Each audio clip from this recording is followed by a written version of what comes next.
زمین پھٹ گئی، قارون اندر جانے لگا، زمین اس کے پورے خزانوں کو نگل جا۔ زمین پھٹ گئی اور ایسے اس کے خزانے ریت بن گئے۔ وہ عورت بول پڑی کہ مجھے قارون نے اتنے پیسے دیے موسیٰ پر تہمت لگانے کے۔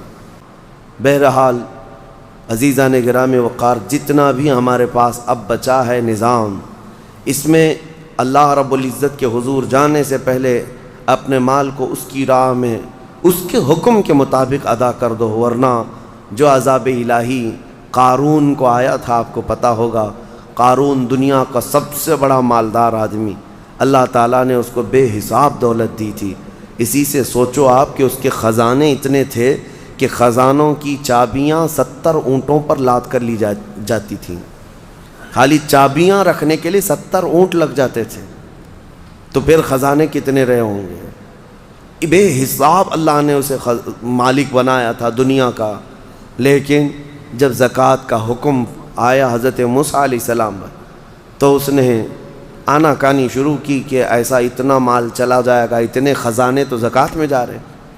موسیٰ علیہ السلام نے اس کے لیے رعایت کی درخواست کی، تو رب تعالیٰ نے کتنی رعایت کی پتہ ہے کہ قارون کے لیے زکوٰۃ اتنی کہ وہ 1000 میں 1 روپیہ دے، 1000 میں 1 روپیہ دے۔ آج آپ 100 میں 2.5 روپیہ دیتے ہیں، اور اتنے بڑے مالدار کو، کیونکہ رب تعالیٰ بہتر جانتا تھا، جب اس نے اس کا بھی کیلکولیشن کیا تو کئی خزانے زکوٰۃ میں نکل رہے تھے۔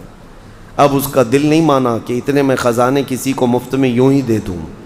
مال ایک ایسی چیز ہے، جب کسی کے دل پر یہ غلبہ کر جاتی ہے تو اپنے باپ کو بھی نہیں تسلیم کرتا، نہ اپنے بیٹے کو تسلیم کرتا۔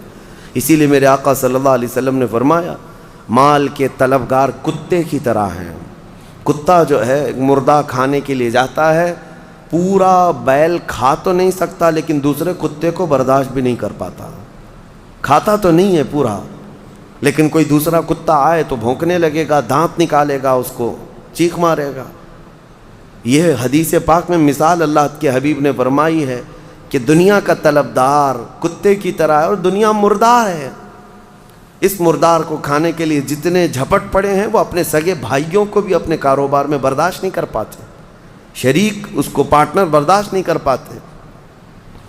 میں یہ عرض کر رہا تھا قارون کے متعلق، اس نے موسیٰ علیہ السلام پر زنا کی تہمت لگانے کا ارادہ کر لیا کہ میں ان کو ڈیمیج کر دوں گا تاکہ پوری قوم میں ان کی امیج گر جائے، ختم ہو جائے۔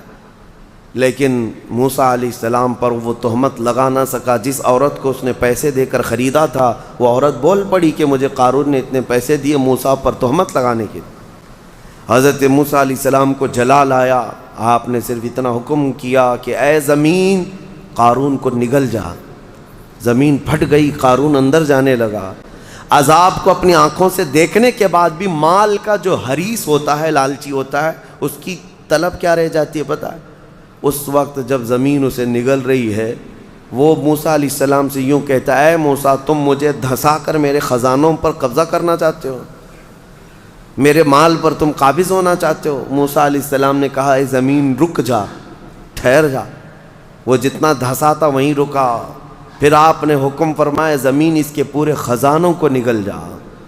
زمین پھٹ گئی اور ایسے اس کے خزانے ریت بن گئے، پورے دھس گئے۔ آج بھی وہ مصر میں بحیرہ قارون نام سے فیوم کی ایک جگہ میں موجود ہے، ایک سمندر کی طرح دکھتا ہے جس پر پورا پانی ہے آج، جہاں اس کے خزانے غرق کر دیے گئے تھے۔ اور اس کے بعد پھر موسیٰ علیہ السلام نے حکم دیا، زمین اس کو بھی نگل جا۔ وہ ہمیشہ کے لیے زمین بوس ہو گیا، ختم ہو گیا۔ اور اس کا ذکر قرآن پاک میں بھی اللہ تعالیٰ نے فرمایا، وَآتَيْنَاهُ مِنَ الْكُنُوزِ، ہم نے اس کو خزانے دیے تھے، لیکن اللہ کی راہ میں جب دینے کی بات آئی تو پھر دل پسیج گیا، اور دل کے اندر نہ جانے کیسے کیسے خیالات آئے کہ میں نہیں دوں گا۔ آج جس کو مال کی محبت غالب ہو گئی، اس کا حشر قارون کے ساتھ ہوگا قیامت کے دن، وہ قارون کے ساتھ اٹھایا جائے گا۔